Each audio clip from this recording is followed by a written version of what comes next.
Hola, vamos a ver la resolución de uno de los casos del IRPF. Entonces, lo que vamos a hacer es partir del esquema que ya vimos en un vídeo anterior, desde las bases imponibles hasta la cuota diferencial. Recordad que para la semana veremos cómo se llega hasta las bases imponibles, pero ahora mismo queremos tener claro cómo se hace todo el recorrido del impuesto desde base imponible hasta cuota diferencial.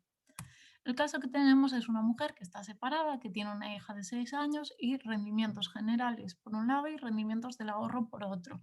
Además, tiene un plan de pensiones, el alquiler de una vivienda y ya le han retenido para el IRPF el año anterior 4.386 euros. Con estos datos tenemos que comenzar por las bases imponibles. Las bases imponibles ya las vamos a tener porque tenemos divididos los rendimientos generales por un lado, que va a ser la base imponible general, y los rendimientos del ahorro por otro lado, que va a ser la base imponible del ahorro. Y a partir de ellas queremos llegar hasta las bases liquidables. Para saber de dónde viene la base liquidable, lo único que tenemos que hacer es a la base imponible restar las reducciones que nos marca la normativa. Recordad que la base imponible del ahorro solamente se reduce si hay pensiones compensatorias que sean mayores que la base imponible general, porque la base imponible general no nos puede dar un número negativo, ni ninguna de las operaciones que hagamos antes de llegar a la cuota diferencial. Así, en ese caso, si tuviésemos una pensión compensatoria más grande que la base imponible general y nos sobrase algo de dinero para reducir, nos lo llevaríamos a la base imponible del ahorro. El resto de las reducciones que veis ahí de la base liquidable, como puede ser situaciones de dependencia y de envejecimiento, como la pensión que vamos a ver ahora mismo, se aplican directamente en la base imponible general. Así, en este caso, para la base imponible general que tenemos de 32.000, podemos reducir una parte, que es la parte del plan de pensiones. El plan de pensiones nos dice la ley que podemos reducir hasta el 30% de rendimientos de trabajo y actividades económicas, en este caso el 30% serían 9.600 euros o hasta 2.000 euros, la que sea más pequeña. En este caso, la más pequeña sería hasta el límite de 2.000 euros. De todos modos, la aportación real que hace esta trabajadora son 120 euros al mes por los 12 meses del año, 1.440. No llegaría ni siquiera a sobrepasar esos 2.000 euros. Así, la base imponible general menos esos 1.440 euros nos da una base liquidable general de 30.560. Si veis aquí en el esquema general, lo ponemos y vemos que la base imponible se queda en base liquidable 30.560 y la base liquidable del ahorro continúa siendo exactamente igual porque no tenemos ninguna pensión compensatoria de la que nos estemos haciendo cargo. Siguiente paso sería ir al mínimo personal y familiar. Este es un dinero que se considera que las personas necesitan para cubrir sus gastos mínimos. En este caso tendríamos solamente el de contribuyente y descendiente, pero tened en cuenta también que podríamos tener ascendientes dependientes y todos los anteriores, ya sea el contribuyente, los descendientes o los ascendientes, podrían presentar rasgos de discapacidad y en ese caso también se aumentaría el mínimo personal y familiar. Con lo cual, si nos fijamos en la tabla, en la parte del contribuyente y en la parte de los descendientes, que siempre tienen que ser menores de 25 años o de cualquier edad con una discapacidad que convivan y no tengan rentas de más de 8.000 euros, vamos a ver que todos nosotros, todas las personas que vayan a hacer la renta menores de 65 años, tienen un mínimo exento, por decirlo de alguna manera, un mínimo personal y familiar que no va a pasar por impuestos de 5.550 euros. Y en este caso, esta mujer tiene un hijo y ese hijo le da derecho a 2.400 euros, con lo cual será un total de 7.900 euros.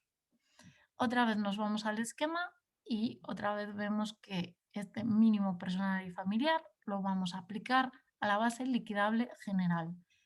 ¿Por qué es esto? Porque siempre que el mínimo personal y familiar sea más pequeño que la base liquidable general, lo vamos a aplicar aquí, a reducir aquí.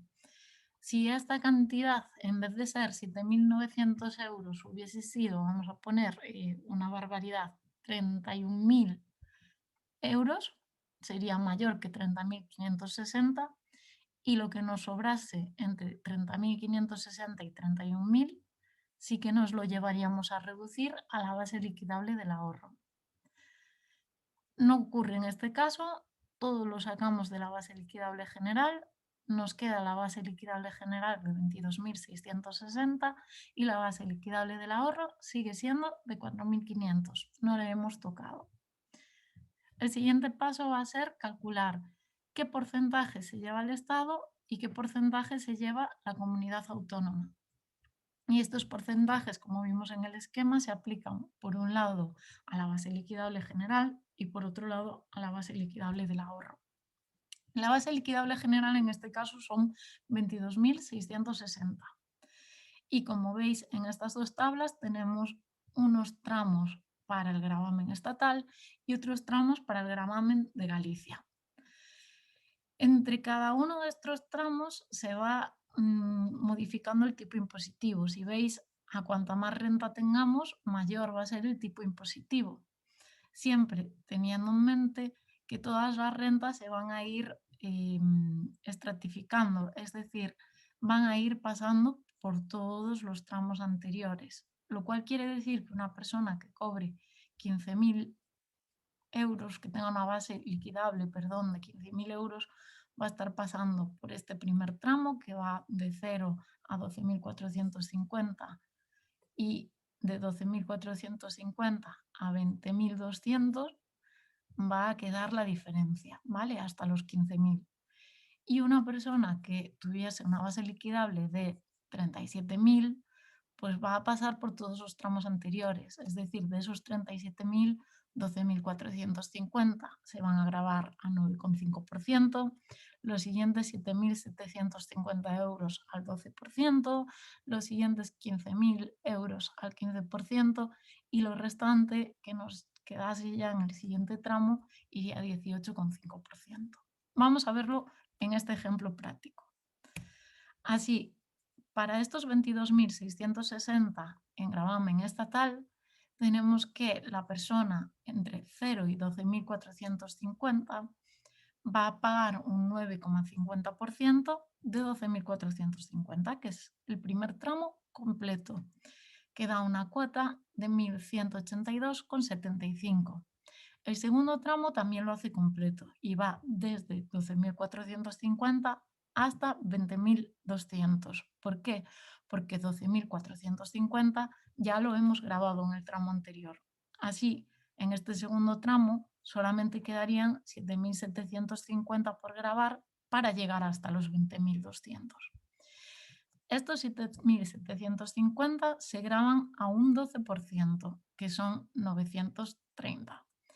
Y en el siguiente tramo, que iría desde los 20.200, como veis aquí, hasta los 35.200, nos vamos al 15% de gravamen.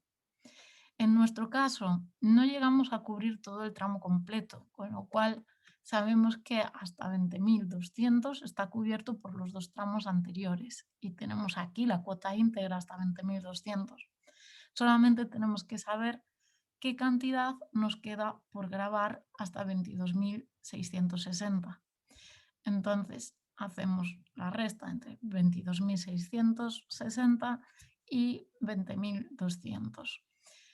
Y vemos que nos queda un 15% de 2.460, que son 369. El total de la cuota sería entonces la suma de cada uno de esos tramos, 2.481,75.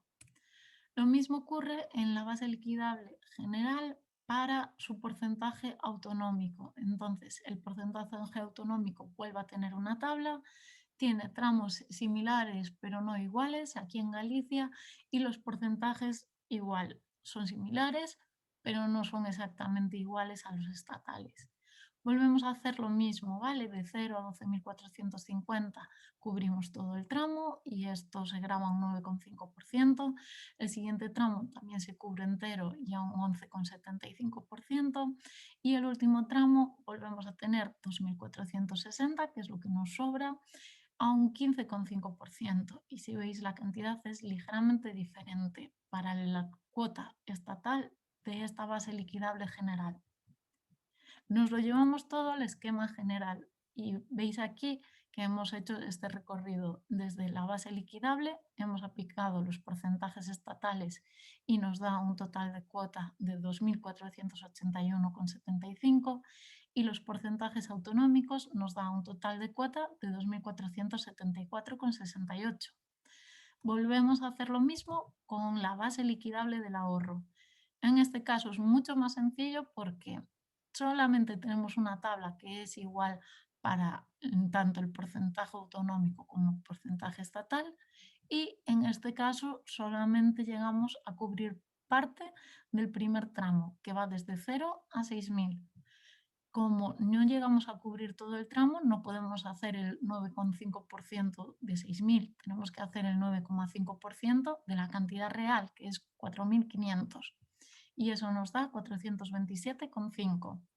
Así, tanto para la cuota estatal como para la cuota autonómica, tenemos 427,5 que llevamos otra vez a nuestro esquema general y lo que tenemos que hacer en el siguiente paso es juntar las cuotas íntegras del Estado y las cuotas íntegras autonómicas. Así, lo que vamos a hacer es pasar esa parte estatal y esta parte estatal y por el otro lado la parte autonómica y la parte autonómica. Con sus totales de 2.909,25 y 2.902,18. En el siguiente paso queremos pasar desde esta cuota íntegra, autonómica y estatal a la cuota líquida, autonómica y estatal. Lo que tenemos que hacer es buscar qué bonificaciones hay a esas cuotas. En la parte estatal vamos a ver que en la ley del IRPF, en el artículo 68, se recogen las deducciones, bonificaciones hasta cuota y en la Agencia Tributaria de Galicia tenemos de momento el de la declaración del año pasado, aún no se ha actualizado y tenemos normativa donde nos va a explicar cuáles son las deducciones. Parte estatal, entre ellas inversión en empresas nuevas, actividades económicas por rentas obtenidas en Ceuta y Melilla. Y después había y se vienen arrastrando ya desde hace unos años para personas que ya lo traen de anteriores declaraciones, el alquiler de vivienda habitual. El año pasado se recogía en los manuales del IRPF, como podéis ver, que la deducción por alquiler de vivienda habitual para contratos de personas que lo hayan celebrado antes de enero del 2015 y que se lo estuviesen aplicado con anterioridad sigue vigente. Sin embargo, en nuestro caso no nos indican que sea un alquiler antiguo, así que entendemos que no vamos a aplicar ningún tipo de bonificación en esta cuota estatal. Por otro lado, en las bonificaciones autonómicas vamos a tener varias, entre ellas pues, por nacimiento o adopción de hijo, por familia numerosa, por gastos para incluir las nuevas tecnologías en el hogar. Y sí que tenemos una bonificación para el alquiler de vivienda, que nos dice que un 10% de lo que se ha pagado con el límite máximo de 300 euros o en caso de tener dos o más hijos, este límite va hasta los 600 euros y va a ser un 20% de lo pagado. En nuestro caso particular es una madre soltera que solamente tiene un hijo, con lo cual se acogería al 10% de lo pagado con el límite de 300 euros. Ya que ha pagado 400 euros al mes por 12 meses, son 4.800 euros y el 10% 480, que excede de los 300 euros, lo cual quiere decir que en la bonificación nos vamos a quedar con esos 300 euros, que es el límite máximo. Otra vez lo trasladamos todo esto a nuestro esquema y vamos a tener la cuota líquida estatal, que es exactamente igual al no haber bonificaciones, y la cuota líquida autonómica, que serían esos 2.902,18 menos 300, 2.602,18. La suma de las dos cuotas líquidas, la estatal y la autonómica, nos dan la cuota líquida total. La última parte que nos queda por hacer es ver lo que ha pagado esta trabajadora con anterioridad, porque sabemos que a lo largo de nuestro mes a mes en las nóminas nos van reteniendo parte del IRPF, es decir, vamos adelantando ese pago de IRPF. En el ejercicio se nos decía que le han retenido en 2020 4.386 euros, es decir, ya ha pagado 4.386 euros de IRPF. Con lo cual, para obtener el cálculo final, es decir, si tiene que pagar o si le van a devolver desde el impuesto de la renta, lo único que tenemos que hacer es coger esa cuota líquida total, restar lo que ya hemos pagado, lo que ya hemos adelantado a la agencia tributaria en concepto de renta y tendremos esa cuota diferencial. En este caso, de esos 5.511,43, le restamos los 4.386 y nos da una cuota diferencial de 1.125,43. Como tenemos que pagar más de lo que hemos adelantado, vamos a pagar esa diferencia. Si hubiésemos pagado más a lo largo del año de lo que en realidad nos corresponda pagar, será en el caso en el que nos dé a devolver